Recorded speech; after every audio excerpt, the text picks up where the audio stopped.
Danielle Smith has awakened a sleeping giant. When she took the unprecedented step of using the notwithstanding clause to strip Alberta teachers of their democratic and constitutional rights, she galvanized unions in this province and indeed across the country like never before.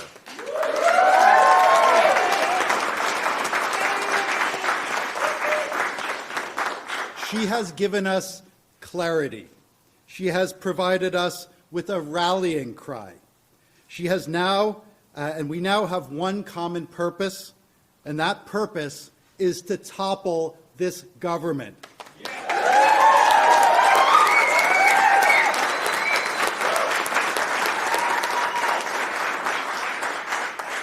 Not just for the sake of the teachers, not just for the sake of bargaining rights, but for the sake of our shared democracy and the future of our province.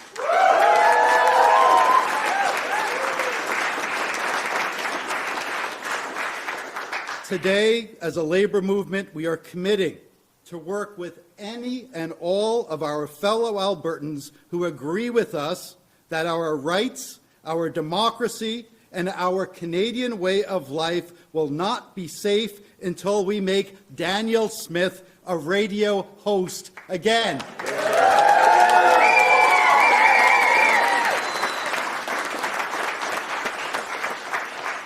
We are also committing to do everything we can to throw sand in the gears of this government to stop them from implementing what is clearly a MAGA-style agenda, an agenda that Albertans did not vote for.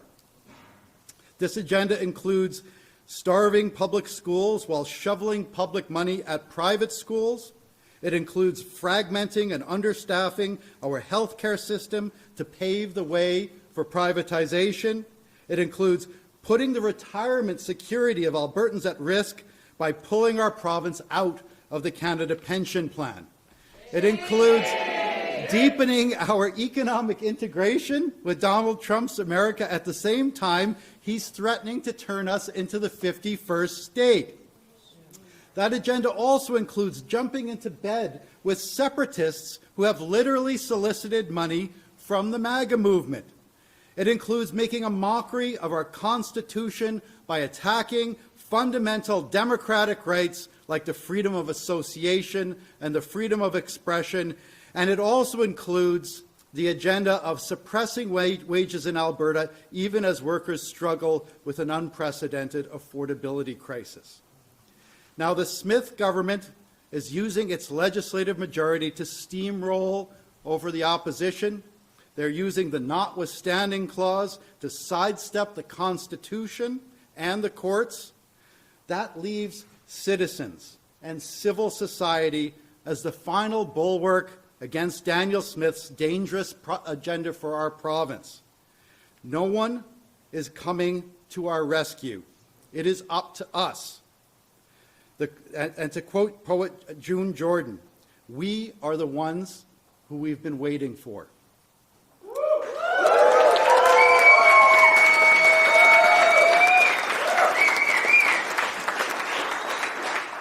In this fight, unions have a special responsibility.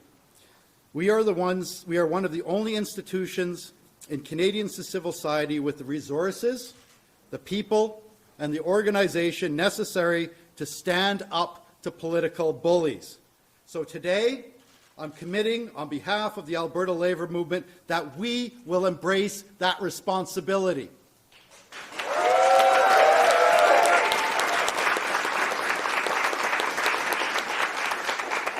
We will use all of the tools at our disposal to make Danielle Smith and the UCP pay a price for attacking teachers, public education, and our democratic rights. We will mobilize around recall campaigns. If they won't shrink the size of our classrooms, we will shrink the size of their caucus.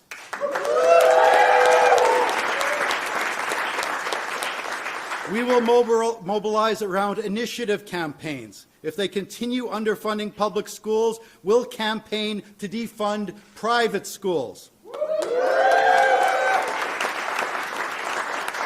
And yes, the words you've been waiting for, we will begin the process of organizing towards a potential general strike in Alberta.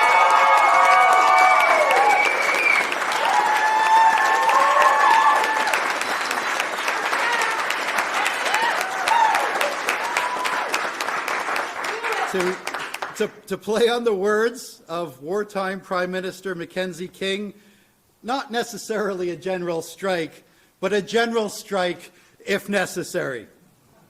To give you a sense of the mood of workers in this province right now, I'd like to turn your attention to our province's largest private sector union, the United Food and Commercial Workers Local 401.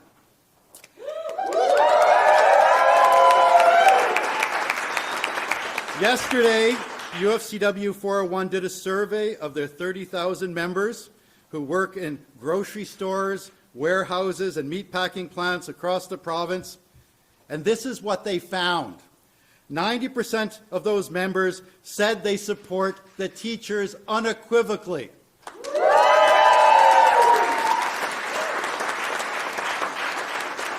78% of those members said that they would support a general strike. And 69% of those members said they'd be willing to personally go on strike and participate in a general strike. So that is the sentiment that I'm hearing from union leaders, union activists, and individual workers across this province. Alberta workers are fed up. They're fed up with wages that haven't kept up with inflation. They're fed up with empty rhetoric from politicians who promise action on the affordability crisis but offer no real action. They're fed up with a system that is clearly and increasingly rigged against them. And now they're fed up with a government that is using its legislative power to silence workers and stop them from standing up for themselves. Because that's what's happening with this government. It's what they are really doing with their back-to-work legislation and the use of the notwithstanding clause. They are using the heavy hand of the state to stop workers from banding together and standing up for themselves. The teachers didn't walk out on their students, they stood up for their students.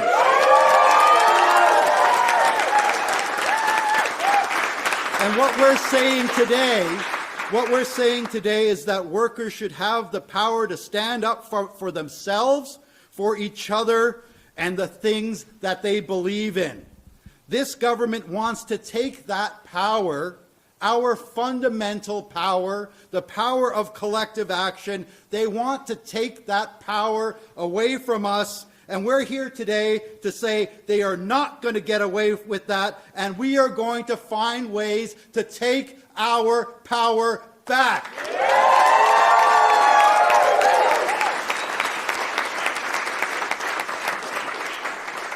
So that's why this is such a unifying fight for us. It's why the possibility of a general strike is now firmly on the table.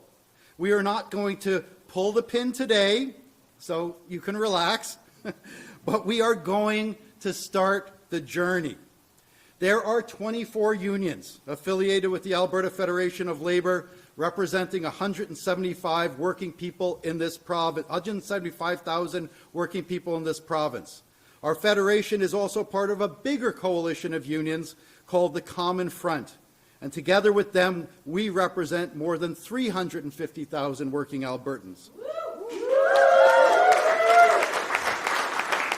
All of those unions are signatories to what we call the Solidarity Pact, in which we commit to support each other in the event of an attack from governments or employers.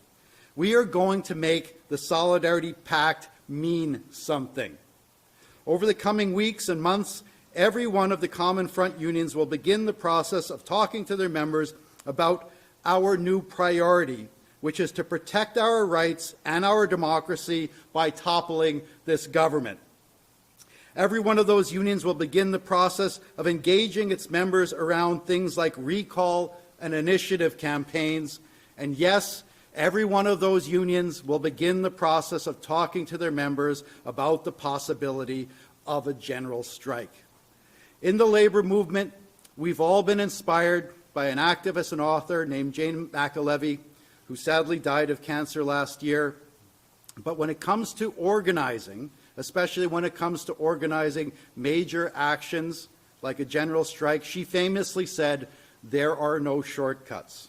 There are no shortcuts to a general strike in Alberta, but as of today, we are on the path to that destination.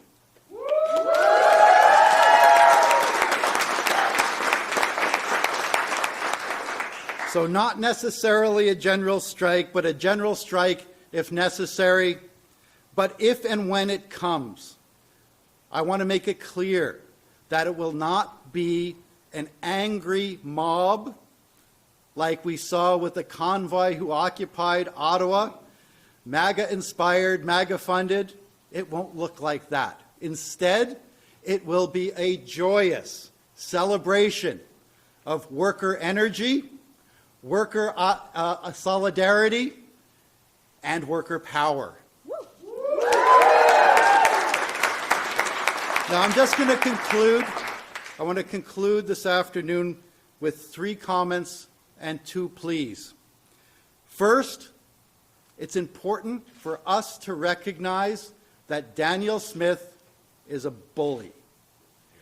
And like other bullies, she counts on the targets of her bullying to be fearful, to feel helpless, to feel powerless and hopeless. And to be honest, many of us felt that way yesterday after she used the heavy sledgehammer of the notwithstanding clause to send 51,000 of our brothers and sisters back to work against their will. Many of us felt hopeless. But at this moment, I just want to tell people that there is no reason for us to be afraid.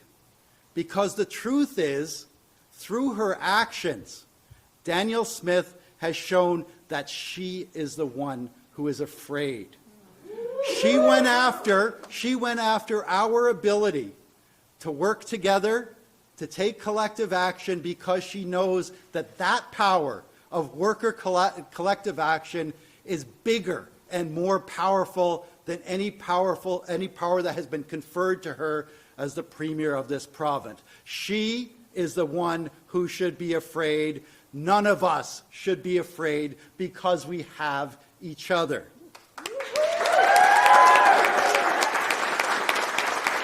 Second, Danielle Smith is a bully. And like other bullies, she counts on the illusion of power and strength. But I want to remind everyone in this room that Danielle Smith is not strong. Danielle Smith is not powerful. In fact, she is weak and her power is weakening. We see it in the polls. In response to the teachers' strike, her support is falling in unprecedented ways. We even see it in her own caucus. There is no provincial government in this province where the Premier has been forced to make so many members of her caucus cabinet ministers. Why has she done that? Because she's afraid of her own caucus, and she's buying them off. And she's also weak because she's propped up by a tiny base, which is a tiny fraction of our population, including separatists and MAGA supporters. They're small in the population, they're big in her party, and she's not catering to the majority of Albertans. She's catering to that tiny base. She is weak. She is not strong. Third, I just want to highlight the one word that we all need to keep in our minds at this time, and that word is hope. Hope has been on display for us even over the past 24 hours. We saw the hope that will carry us forward embodied in the students who pledged to walk out of school tomorrow when teachers are forced back to work. And that student protest is going to happen across the province. That is an indication of the hope that will carry us forward. In addition, think about the crowds that gathered to support the teachers in front of the legislature last week, near the end of their strike, and then 3 weeks ago at the beginning. Record numbers of teachers, parents, students, and supporters gathered, not just in their thousands, but in their tens of thousands, to support the teachers. That gives us hope. And then, and I just want to stress this point. Yesterday, while on the same day that the government was ordering 51,000 teachers back to work, there was another group of Albertans who, after more than 2 months of unprecedented citizen mobilization, tabled 450,000 signatures to tell Daniel Smith, don't you dare try to turn us into the 51st state. That's 550,000 of our fellow Albertans. So keep this in mind as we enter the fight that we're entering into right now. We will not enter that fight alone. The UCP may have a majority in the legislature, but they do not represent a majority in this province. Those are our friends, those are our allies, and so as we prepare to participate in things like recall campaigns, initiative campaigns, and begin those discussions to build an unprecedented general strike in this province, remember, we are not alone. We have allies, we have friends, and we will win.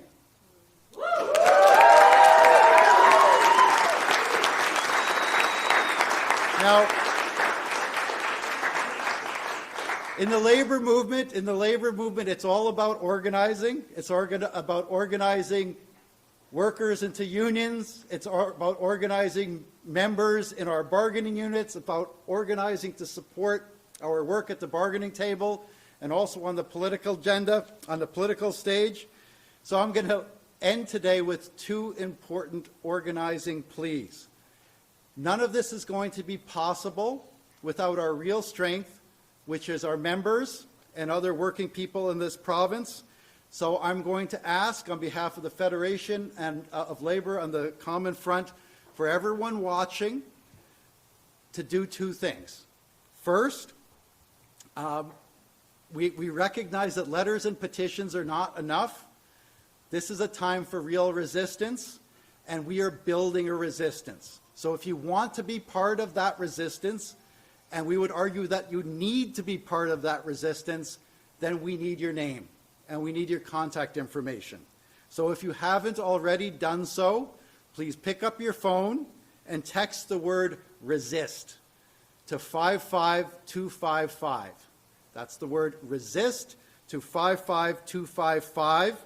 When you get there, we want you to follow a link to join what we call the Ready to Resist list. In the past 4 days, nearly 30,000 people have joined the Ready to Resist list. In the coming days, probably within 1 day or 2, everyone who signs up to the Ready Resist list will get a survey. And one of the questions will be, are you prepared to support and or participate in a general strike? Okay? So please, 555-255, text the word resist, join the Ready to Resist list, and be prepared to support that, to participate in the survey about the general strike. Finally, when it comes to changing the world, or at least our small corner of it, it's not enough to say what you're against. It's also important to say what you're for. And so, as I said, if and when we have a general strike, it won't be just a general strike against this government and their agenda. It will be a general strike in support of something else. And that something else is what we're calling the worker agenda. This is something that has been developed from the floor of our convention by our members, and we're going to send the message that if political parties want the support of working people, they have to earn it. And so next week, on behalf of the Federation of Labour, Corey and I are going to be unveiling the worker agenda, and the worker agenda will have our ideas, and I would even say our demands, on things like wages, affordability, jobs in the economy, public services, and democratic rights. And that's going to be part of our political protests that could build to a general strike. So we won't just be striking against something, we will striking and protesting in celebration and support of an agenda that is actually a worker agenda. Imagine if we could have not a MAGA agenda, not a UCP agenda, but a worker agenda for this province. That's the kind of thing that will guarantee our future and guarantee our democratic rights, and it starts here today. So thanks very much. Stay tuned.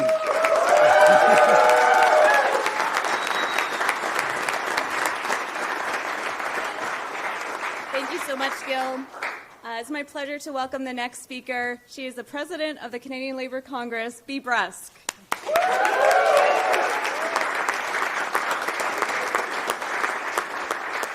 Good afternoon. What we are seeing in Alberta today is nothing short of an assault on working people and an assault on democracy itself. The UCP government has literally taken a sledgehammer to the charter rights of Albertan workers, the very freedoms that protect every single Canadian worker to stand up, to speak out, and to organize for a better life. At a moment in Canada when we should be working together to protect our jobs, to strengthen our public services, and to rebuild our economy, this government has chosen silence to the very people that keep Alberta running. Teachers, nurses, construction workers, and frontline public servants are all being told, sit down and shut up. And to make matters worse, instead of actually staying and defending her own bill, the one that shreds Albertans' freedoms, this Premier packed her bags and took off on an international tour. Could not even face the workers of this province. And that says absolutely everything about this government's priorities. They're prepared to spend public money to fly abroad, all while attacking the very people who teach our children and care for our loved ones and build our communities here at home. So let's be clear, this is not just an attack on teachers. It's an attack on every single worker in Alberta and a worker right across the country. Because in the labour movement, we know that when one provincial government gets away with trumping the rights and freedoms, every single worker in Canada is at risk. Canada's unions will not stand by while this government tries to silence us. We have fought far too long and too hard for the very rights that built this country.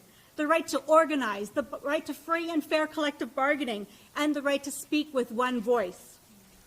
Our labour movement 100% supports Alberta's teachers and every single worker in this province and every community that refuses to be bullied into silence. Last night, Canada's labour leaders got together on an emergency call to discuss this particular issue. And we unanimously determined that the labour movement across Canada is going to fight this attack in the courts, in the streets, on the airwaves, and in every single workplace in Canada.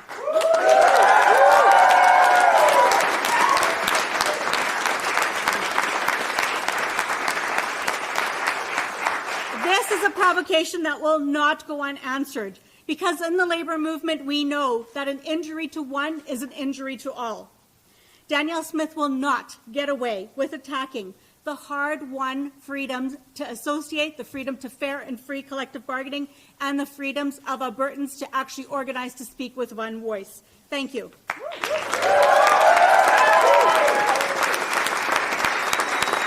Thank you, Bea.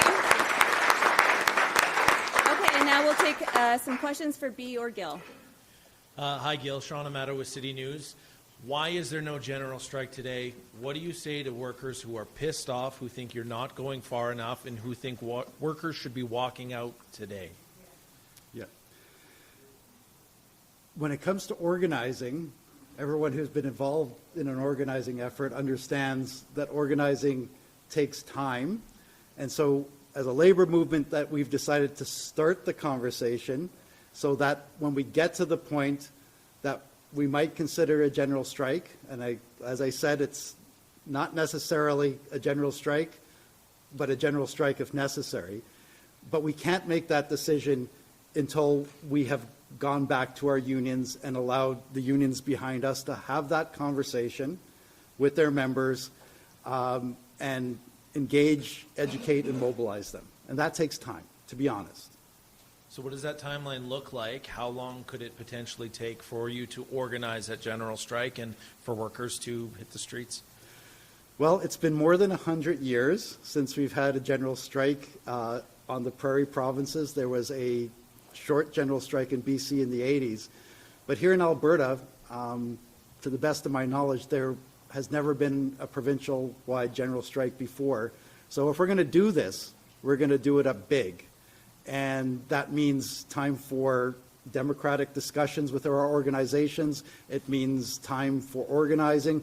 And frankly, it also means that we need time for reaching out to allies and reaching out to workers who are not in unions. Because there are risks, and we saw with the teachers that this is a government that is willing to impose, to use the heavy hand of government to strip workers of the ability to come together and exercise their collective power.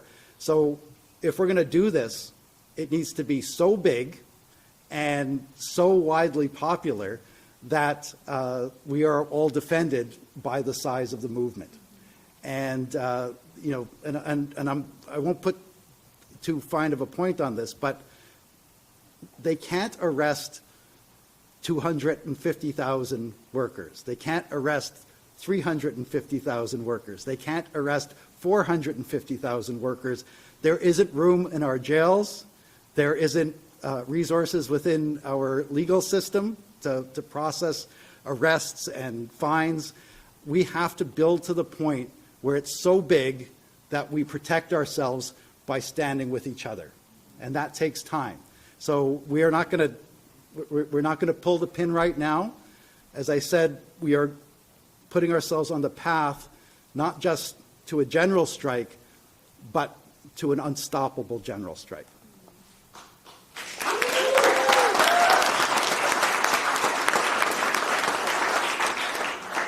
Hi, Gail. Lisa Johnson with the Canadian Press.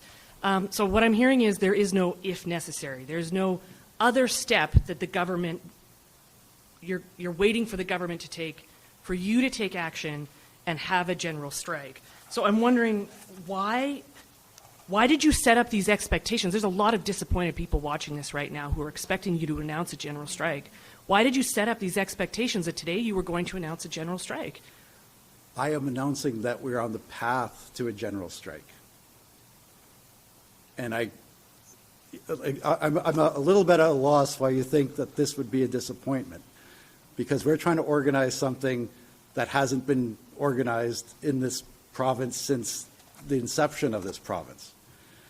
We're trying to organize something that will be so big and so effective that it will be unstoppable.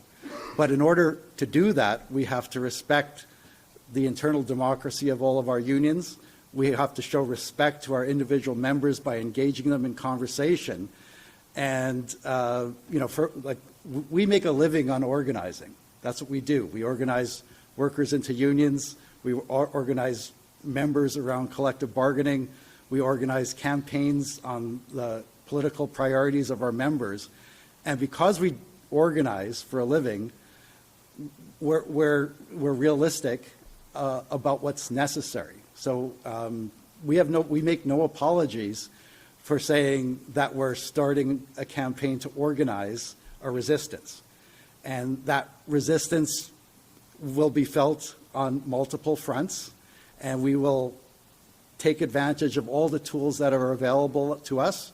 So, for example, We will take advantage of the options for recall campaigns, initiative campaigns, and yes, we have made a commitment as a labor movement to start conversations with our members, with the public, with potential allies, with non-union workers about the possibility for a general strike in this province, which would be unprecedented.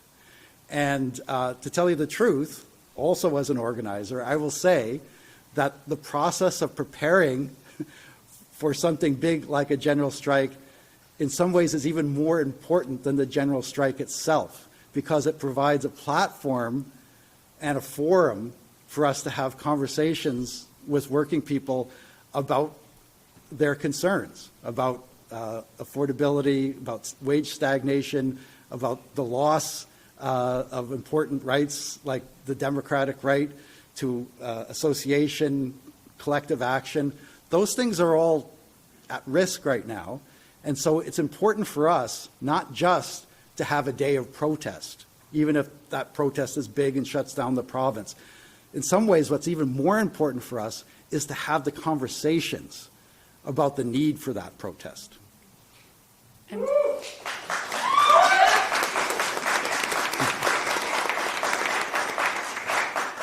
so I take your point right now, essentially you need to do some more organizing, you need to coalesce before you can call a general strike.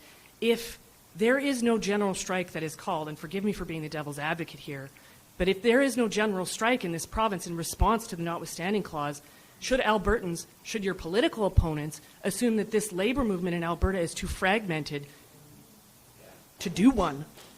Does this look like a fragmented labor movement? Like this, these are, what you see behind me is just a fraction of the leadership of this province. Okay, so we've built something new in this province. We already had an umbrella under the Alberta Federation of Labour that included representation for most unions in this province, but in the last year and a half, we've built something even bigger, which we call the Common Front. So this is unprecedented, like the size and the coordination and the cooperation between unions is unprecedented. And what we're announcing today is that the Common Front, which had been created to support each other at the bargaining table, is now making a commitment to support each other in transforming the conversations in this province. And that transformation may culminate in a general strike, but I want to stress that if and when it does, that general strike, that unprecedented political protest, won't just be an angry mob shaking their fists at the sky. That will be a joyful political protest that comes after thousands and thousands of working Albertans have found their power and had meaningful conversations about what workers need to make this a better province in terms of wages and affordability and public services. Because together, through those conversations, and once again I'll stress, the process of preparing for the general strike in many ways will be more transformative and more politically powerful than whatever 1 day or 2 days of action comes at the end of it. So this is a commitment not just to have protest. This is a commitment to have the living democracy that's necessary to show that there's a different and better way for our province. That's what we're committing to right now. We're going to turn the resources of the labor movement to starting those conversations that will build a movement for change that will sweep the MAGA-inspired UCP government from this province once and for all.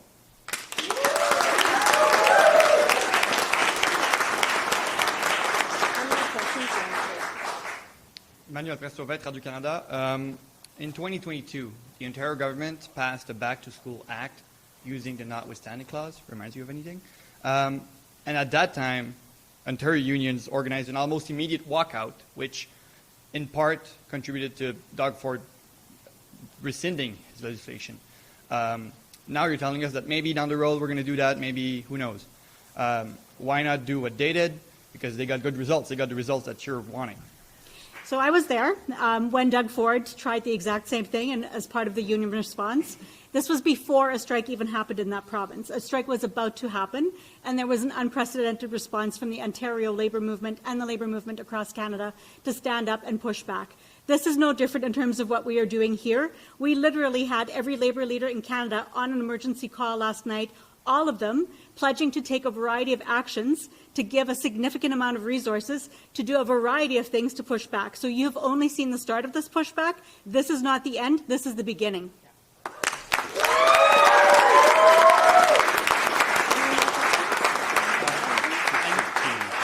You were talking about, do you want to answer or no? Okay. Yeah.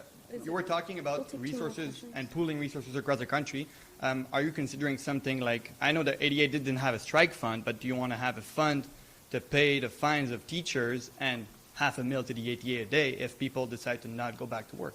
Listen, the ATA makes its decision democratically because we in the labour movement believe in democracy. So let's start there. We believe in democracy and actually putting these things for a vote. We are always going to stand up for other union workers and, in fact, for all workers, right? So whatever the decision is that they are making, we are going to stand beside them. When it comes to finding the finances to stand up for workers, the rest of the labour movement will always be there to make sure that that happens. But what I'm telling you is that every single labour leader in Canada knows how important this fight is. We have fought damn hard over many, many decades. The last general strike was my home province, Manitoba, Winnipeg General Strike 1919. If we need to go back to that at some point, we will. But that's not a today and tomorrow thing. You build towards those things. The labour movement is going to stand strong to absolutely make sure that we push back in every single way on this notwithstanding clause business. It is absolutely deplorable. The fight that workers have to actually get better in their workplace is to withdraw their labour. That is the tool that workers have. And if you take that away from us, we know we have nothing. So we are going to go down swinging on this issue. Yeah. Woo!